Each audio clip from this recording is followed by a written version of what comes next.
Here's a disturbing thought to get things kicked off today. The easiest person to deceive is the person in the mirror. The easiest person to deceive is the person in the mirror. And it shouldn't be this way, and we'll talk about why it's this way in a minute. It shouldn't be this way, but for the moment, I just want you to let this sink in.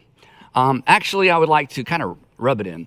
You, think about it, you have talked yourself into, to the point of today's message, you have deceived yourself into, you have sold yourself on every bad decision you have ever made.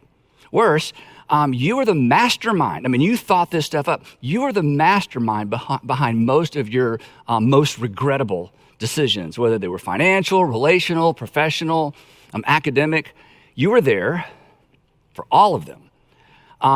Just to make it worse, you've probably done more to undermine your own success and your own progress than any other individual on the planet. Now, granted, there were outside pressures, there were other voices, people promising you stuff, trying to sell you stuff, but in the end, you decided. And the reason I know so much about you is, well, I know so much about me because I'm equally guilty like you. There's a sales associate that lives in my head, and his voice sounds a lot like my voice, and although his logic is completely flawed and his sales pitches are amateur at best, I fall for him anyway. So what's up with that? And what's wrong with me? And what's wrong with you? And what's wrong with us? And to the point of today's message, what can we do about it? So today is part 2 of our series, Better Decisions, Fewer Regrets. And as you may know, I recently published a book under this title. And for that reason, I was a bit hesitant to turn this into message content or into a series, lest people think I'm just trying to sell books. But in fact, this series is designed to provide you with the content of the book so you don't have to read the book. Better decisions, fewer regrets. Now, the big idea of this series is the often overlooked relationship between good questions, and good decisions. Good questions and good decisions. Good questions actually set us up for good or better decisions. And then there's a sense in which our decisions are really never any better than the questions that we ask or actually don't think to ask. And I'm absolutely convinced that if you will ask, and if you will answer honestly and then act on your answer to the 5 questions in this series, you will in fact make better decisions and you will live with fewer regrets. Your life will be better, and the people who look to you, depend on you, their lives will be better as well. Because, and this is so important, let's face it, we aren't the only people impacted by our decisions. And we aren't the only people impacted by our regrets either. And parents, grandparents, if you will teach your kids and if you will teach your grandkids to ask these 5 questions, I promise their lives will be better as well. Now, last time we were together when we kicked this whole thing off, I suggested that you memorize a saying from the book of Proverbs. So if you memorized it, I would like for you to raise your hand if you did. Oh, that's great. About looks like maybe 10, 15% of you did. Now, the reason for the homework assignment is that this simple saying from the book of Proverbs actually reminds us to consider what's coming, not just what's right in front of us.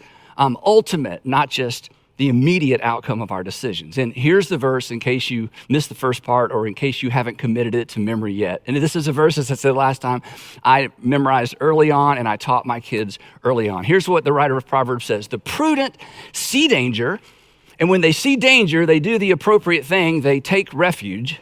But the simple or the naive, they just keep going. They just ignore what they see and they pay the penalty. When deciding what to do, prudent people or wise people take into consideration the long-term results of whatever options they're considering. But simple people, naive people, not so much. They fall for the amateur sales pitches of the salesperson in their head. They opt for now over later. So here's the thing. The 5 questions we're going to discuss in this series will bring you into conflict with the sales associate that lives in your head, and you need to know that ahead of time because the salesman in your head wants you to act fast and wants you to act now, to focus on the immediate rather than the ultimate. And this verse is a reminder to look beyond the moment and not to look away from potential danger associated with an option you find yourself selling yourself on. These 5 questions will slow you down, and they're going to create the perspective you need to see danger coming, to connect the dot. So let's jump in. The first of our 5 questions, question number 1, I call it the integrity question, the integrity question. And to introduce this question, we need to drop back to my opening, somewhat disturbing observation that the easiest person to deceive is the person in the mirror, which means the most difficult person to lead is the person in the mirror as well. You cannot lead yourself well as long as you are deceiving or lying to yourself. Have you ever tried to lead a liar? It's pretty much impossible to lead a liar in a professional setting, in the marketplace, at work. You have to fire a liar. So today, I'm going to challenge you to fire the dishonest version of you and hire a new you, an honest you, a you that tells you the truth, even when it makes you feel bad about you. Now, you know from experience that dishonesty erodes credibility, right? I mean, and in a similar way, and this is kind of odd to think about, in a similar way, when we are dishonest with ourselves, it erodes credibility within ourselves. And I know that sounds strange, but think about it this way. When we lie out loud, and I'm not calling you a liar, but occasionally we all kind of stretch the truth, but when we lie out loud, what do we do immediately on the inside, in our heads, in our hearts? We justify the lie. And who do we justify the lie to? To ourselves. We have to. Otherwise, we're at odds with ourselves, something that us sane people can't do for very long. So what we do is we create a narrative that justifies our lie or our half-truth. And then, this is the crazy part, we choose to believe it, which really is crazy. I mean, why would we believe a narrative we basically just made up? Well, the non-technical, non-clinical answer to that question is this. You are a sucker for you. You can convince yourself of just about anything, and so can I. I mean, as my AA friends, my NA friends, and my 1CA friend has taught me, rigorous honesty is the first rule of recovery. Rigorous honesty with ourselves and others is the first rule of recovery. Rigorous means extremely thorough, exhaustive, sometimes exhausting, meticulous, rigorous honesty with ourselves and others. That's the first step to getting better and making progress. To make better decisions, to avoid unnecessary regret, you've got to tell yourself the truth. You have to tell yourself the truth, even if it makes you feel bad about yourself. Now, what I'm going to say next, I realize runs contrary to the grain of our culture, but as you know, I'm not really here to be liked. And so let me just put it out there. There are worse things than feeling bad about yourself. For starters, denying something bad about yourself, refusing to acknowledge what's bad about ourselves is bad for ourselves. So to make the best decision, you have to be honest with yourself, even if it makes you feel bad about yourself. Or to put it another way, you will never get where you need to be until you acknowledge where you actually are. Besides, if you aren't honest about why you're choosing what you're choosing, think about this. You'll have a difficult time taking responsibility for the outcome of that decision. And we have an adjective for people who refuse to take responsibility for the outcomes of their decisions, don't we? We call them irresponsible. Do you want to be irresponsible? If we're dishonest with ourselves when we're making a decision, we will be dishonest with ourselves about where to lay the blame for the outcome of our bad decisions. In this way, this is important. In this way, dishonesty leads to irresponsibility. And you know what? You've seen that play out in the lives of other people. Now, the fact that everything I've said so far is pretty much obvious. You probably didn't write any of that down. It doesn't make any of this easy, and it doesn't make it easy to get this right. In fact, your first step may be being honest with yourself about the fact that you're not always honest with yourself. But whatever the case, to decide your way into a better future, and that's what this whole series is about, to decide your way into a better future, you've got to develop the habit of telling yourself the truth, specifically the uncomfortable truth about why you choose what you choose to do. And that leads us at last to the first of our 5 questions. And the first question to ask anytime you're making a big decision is the integrity question. And the question is simply this: am I being honest with myself? Am I being honest with myself? Now, you may not owe it to anyone else, but you owe it to yourself to be honest with yourself about the decisions and the choices that you make, why you do what you do. If you want to justify your decisions to other people, that's fine, I guess. But there's no win. There is no win in justifying your decisions to yourself. Besides justifying, do you know what justifying is? Justifying is really just a lying. And why would we just a lie to ourselves? So just tell yourself the truth. Now, it actually helps to ask this question out loud. In fact, all 5 of these questions, it helps if you ask them out loud, but this one in particular. And it actually helps to ask this question twice. But on the second round, you should add a word. And some of you already know what that word is. Am I being honest with myself? Really? Am I being honest with myself? Really? And the reason we have to add really is because we are so prone to deceive ourselves. Why am I doing this? Really? Why am I avoiding him? Really? Why do I keep postponing that? Really? Why do I keep making excuses? Really? Why did I say yes? Really? Why did I choose to wear this? Really? Why did I choose to purchase or lease that? Really? Why did I move in? Really? Why am I moving out? Really? Why won't I get help? Really? And here's the thing. You may not be good at selling anything to anybody else, but when it comes to selling yourself on a bad idea, you're amazing. Me too. Our greatest regrets are associated with things, opportunities, and people we sold ourselves on. I mean, just think back to your last bad relationship decision. You were in love or you were in lust or something, whatever it was, you were in it. And your mama tried to warn you, your best friend tried to warn you, but you assured them you knew exactly what you were doing. And then looking back, you wonder, what was I doing? What was I thinking? Which is the problem. You weren't thinking. You were selling. You were selling yourself. And the same is true for your most recent bad purchasing decision. Once you had it in your hand, or once you had your heart set on it, on whatever it was pretty much over. It was like something took over. And the next thing you know, you're handing your credit card to someone you don't even know to buy something you couldn't or perhaps shouldn't even afford. And why? Because you sold yourself. So here's a little tip. In fact, if you don't remember anything else from our time together today, I want you to remember this.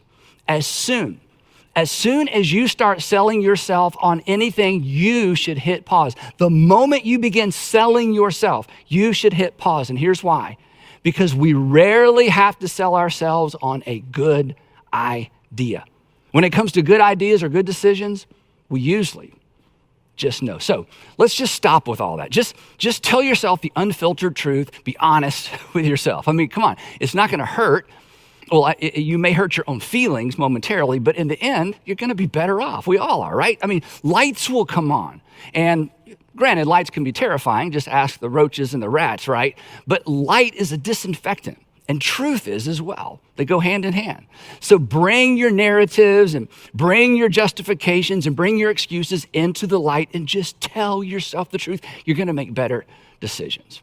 Now, if everything were equal, if we were kind of wired to decide what's best for us, this would be really easy. In fact, if that were the case, we'd be pretty much done here. Just tell yourself the truth. I'll see you next time, right? But things aren't equal. And as it turns out, choosing what's best isn't what's natural. Now, naturalists, and you may be a naturalist or materialist, they have an explanation. You may have an explanation for why it's so difficult for us to tell ourselves the truth. Christians have a different explanation. But everybody pretty much agrees that we come into the world with a natural propensity on selling ourselves what we want to do rather than what we ought to do. And this is not a recent observation. In fact, this is kind of interesting. The 17th century English philosopher and statesman Francis Bacon, you probably studied about Francis Bacon in school, he made the following observation. This is a little bit long, but this is from the 17th century. Here's what he said in that 17th century way of writing. He says, the human understanding, when it has once adopted an opinion, in other words, once we kind of come to what we want to do, draws all things else to support and agree with it. In other words, once we've kind of made up our mind what we want to do, we become a magnet for anything that supports what we've decided we want to do. And then he says this, and though there be a greater number and weight of instances to be found on the other side, Yet, he says, yet these it either neglects or despises, or else by some distinction sets aside and rejects. That's just a fancy 17th century way of describing what we call confirmation bias, that we are naturally open, or we naturally open ourselves up to anything that confirms what we already think and what we already want to do. And we instinctively, I love the way he says it, we instinctively set aside or reject anything to the contrary. Again, just think back to your last bad relationship decision. You were warned, and it wasn't that you wouldn't listen, it was more like you couldn't listen. I mean, think back to that recent bad purchasing decision. It's so clear now. But in the moment, Francis was correct.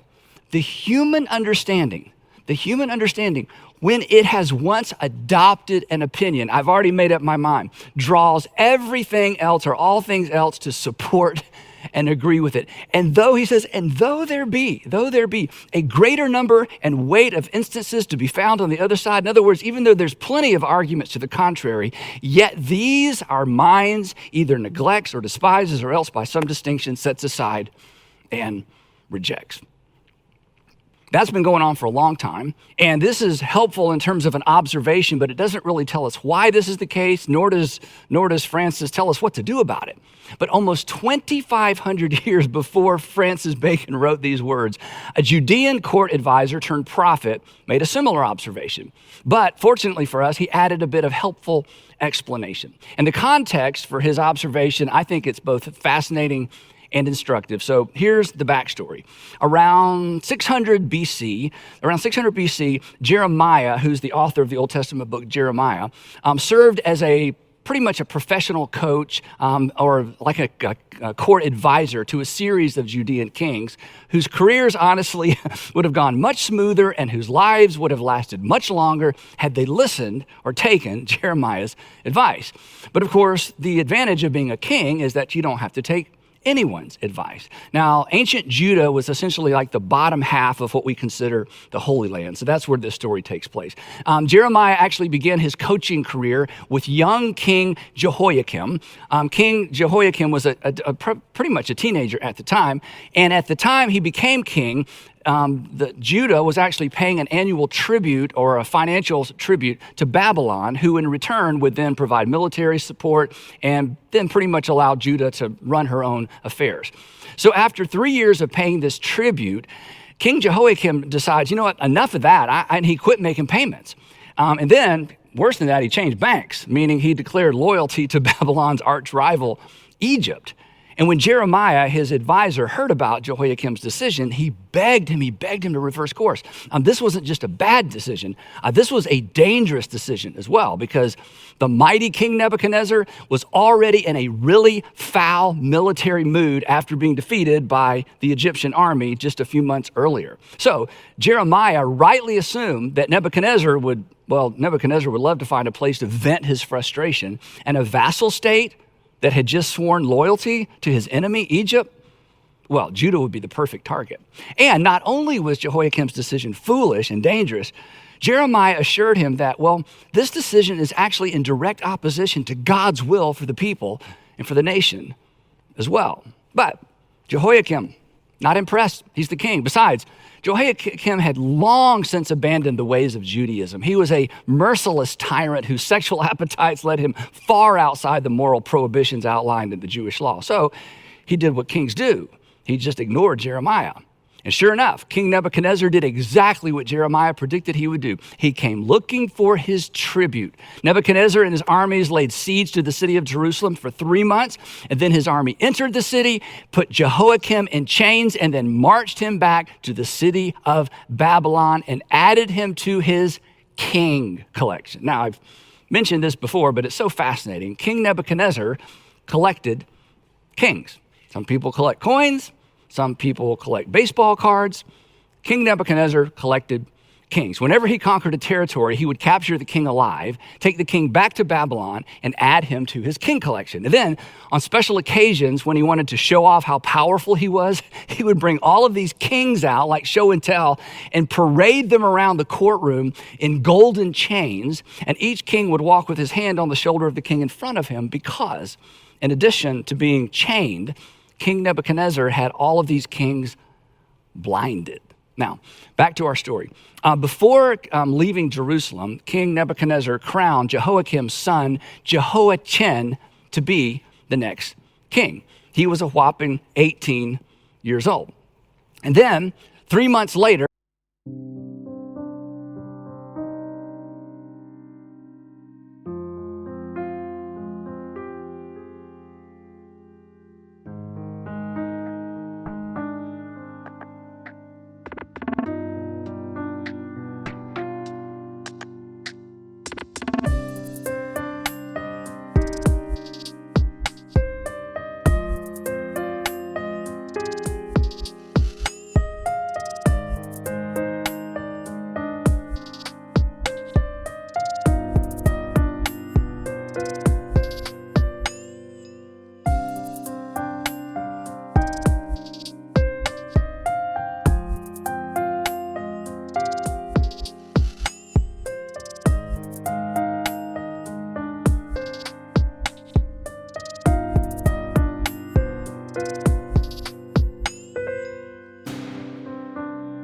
and I'm going to skip a bunch of history here. 3 months later, Nebuchadnezzar changes his mind. He comes back to Jerusalem and he adds Jehoiachin to his king collection as well, which at this point you're thinking, nobody's probably really anxious to be the next king of Judah, right? But every kingdom needs a king. So Nebuchadnezzar appoints Jehoiachin's uncle, Zedekiah, to be the next king of Judah. He was 21 years old. But what Zedekiah didn't know, in fact, what nobody knew, is that he would be the last king of Judah because, like the kings before him, he would not listen to sound advice. In fact, one of the Jewish historians said this about him. He did evil. He did evil in the eyes of the Lord his God, and he did not humble himself before Jeremiah the prophet. He just wouldn't listen. Once his mind was made up, much like most of us, once his mind was made up, he could not hear, neither could he embrace the wise counsel of the prophet. He did exactly what King Jehoiakim had just done. He refused to pay tribute to Babylon. And once again, Jeremiah pleads with Zedekiah to change his mind. This was not going to end well for the king. It's not going to end well for his family. It's not going to end well for the nation. But again, kings will be kings. And when Jeremiah realized Zedekiah wasn't listening, he did something really interesting. He took his message to the streets of Jerusalem, encouraging the citizens. He said to the citizens, Nebuchadnezzar's going to show up. And when he shows up, the best thing to do is to throw open the gates and allow him into the city. Well, when Zedekiah found out what Jeremiah was doing as he marched through town, warning people and giving people this advice, he had Jeremiah thrown into a dry cistern just to shut him up, because he was scaring the children. Actually, he was scaring the entire population. And they should have been scared, because sure enough, just as he predicted, again, Nebuchadnezzar himself shows up at the gates of Jerusalem, surrounds the city, and waits, and waits, and waits in an effort to starve the inhabitants into submission. When King Zedekiah realized his mistake, what do you think he did? He went looking for Jeremiah, and he begged Jeremiah to ask God to deliver the city. And Jeremiah assured him, King Zedekiah, it's too late for that. The fate of the city has been sealed. Their only hope was to throw open the gates and beg King Nebuchadnezzar for mercy. But Zedekiah knew there would be no mercy for him or his family. So he snuck out of the city at night with his bodyguard and his children. Yet another really bad decision. He was eventually captured, and then he was forced to watch as his children were butchered one by Nebuchadnezzar's soldiers. And that would be the last thing King Zedekiah would ever see. He was blinded, chained, and marched back to Babylon to join Nebuchadnezzar's king collection. So, the next time somebody tells you the Bible is boring, you just tell them the story of King Zedekiah, right? Now, here's the thing. When you hear a story like that, or when you read a story like that, or maybe when you watch something like that play out in real life, you can't help but think, what were they thinking? How could anybody be so clueless, so deceived? And fortunately for us, Jeremiah, who was there for this entire adventure, this entire tragedy, watched the whole thing play out, he answers that question for us. He explains why we're so prone toward self-deception, why we're so good at selling ourselves on a bad idea or bad options. Here's what he writes. The heart is deceitful above all things. Your heart, my heart, his heart, her heart, even those precious children of yours, their hearts. The heart is deceitful above all things. Now, Jeremiah chose his adjective carefully. There's a difference between being dishonest and being deceitful, right? Dishonest is a lot easier to spot than deceitful. Dishonest is just straight up not honest. But deceitful usually includes a mix of truth and half-truth and untruth. Deceitful is difficult to detect. You've met dishonest people who just weren't shrewd enough or smart enough to deceive you. They were just too obvious. But deceitful people, they're the dangerous ones. And our hearts are deceitful. Our hearts are dangerous. It's why we're so convinced and at times so convincing. We don't merely lie to ourselves, we deceive ourselves. And here's how it works, or here's the way I think it works. Once your heart or my heart gets wrapped around something that we want, I think our heart sends a message to our brain and says, hey, brain, I want this. Go figure out a way to justify it. And our brains are really smart. That's why we call them brains, right? And our brains know that whereas it's difficult to justify a want, it is not difficult to justify a need. So the first thing the brain does is it upgrades the messaging to something far more sophisticated than a want. The brain says, you need this.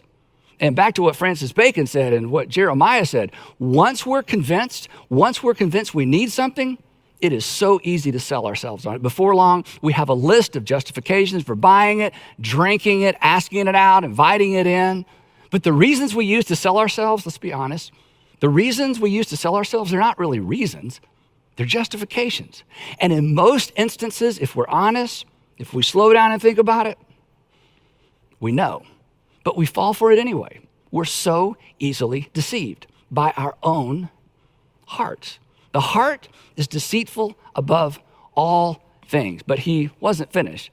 And he says, our hearts are beyond cure. There's no cure. This is a permanent condition. You don't outgrow it. We don't outmature it. We can't fix it. We're doomed. Okay, we're not doomed, but a permanent condition requires constant supervision, right? A proactive response. And then Jeremiah wraps this up by saying something or describing something I guess we've all experienced. He says this, the heart is deceitful above all things and beyond cure. Who can understand it? And that's a good question because I certainly don't. I don't even understand the decisions I make, even though I know everything I'm sharing with you and have known it for quite some time. Who can understand? Who can understand it? Apparently nobody does. Nobody can.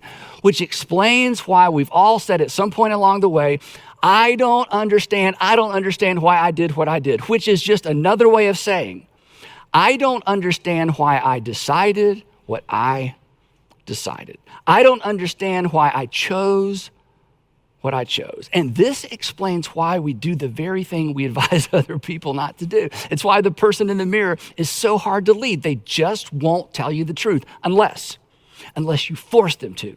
You got to pin them down, you got to look them in the eye, and you have to ask, are you being honest with yourself? Are you being honest with yourself really? And the sooner you embrace this disturbing fact about yourself, and I hate to be the bearer of bad news, but the sooner you embrace this fact about yourself, the sooner you'll be open to information and advice that conflicts with where your heart is taking you. The more suspicious and cautious you'll be when that salesperson inside of you starts selling you.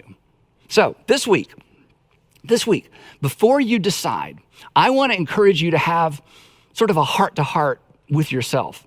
And I think you should do it in the mirror. I do. And you should ask yourself out loud. And you should use your name. Andy, are you being honest with yourself? Are you being honest with yourself? Really? And then just tell yourself the truth, even if you don't plan to act on it. Because you owe it to yourself to know. You owe it to yourself to know, even if it points you in a direction you don't intend to go. And this is where the conflict is, because we think, and this is pretty much true, that if we are honest with ourselves, we're going to feel like we need to hold ourselves accountable to do what we know we ought to do. And that's absolutely true, but I'm giving you permission not to do that. Just begin with being honest with yourself. It won't hurt to know. But here's something you do know. What you don't know, what you won't know, what you refuse to know can certainly hurt you. So just be honest with yourself. Most people aren't.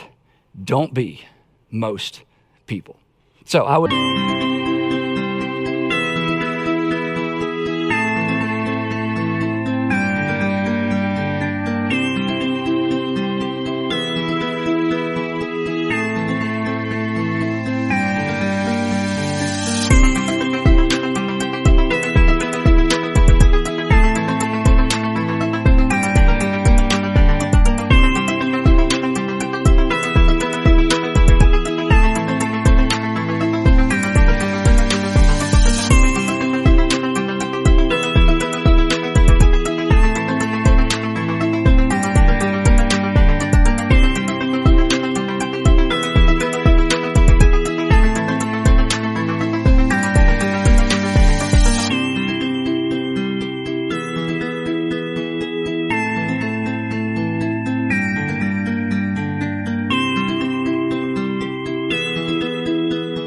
would love to challenge you to make a decision today. I would love for you to make this decision. I will not lie to myself. I will not lie to myself, even when the truth makes me feel bad about myself. I will not lie to myself, even if the truth, even if what I discover makes me feel bad about myself, because there are worse things than feeling bad about myself, and that is deceiving myself about something about myself that I need to change. So would you ask yourself, am I telling myself the truth? Or am I selling myself a regret? Am I telling myself the truth?